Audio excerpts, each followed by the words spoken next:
একটা সময় ছিল খুব হাসতে ভালোবাসতাম, কিন্তু এখন আর সেই হাসি ভালো লাগে না। বাংলাদেশের ইসলামিক দলগুলি কেন সফল হতে পারে নাই? জামায়াতে ইসলামীর আমিরকে প্রশ্ন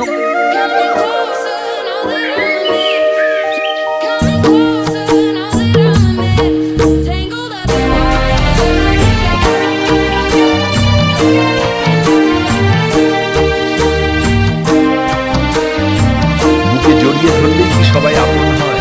হয় না। দেখবেন খেজুর গাছকে বুকের মধ্যে আসতে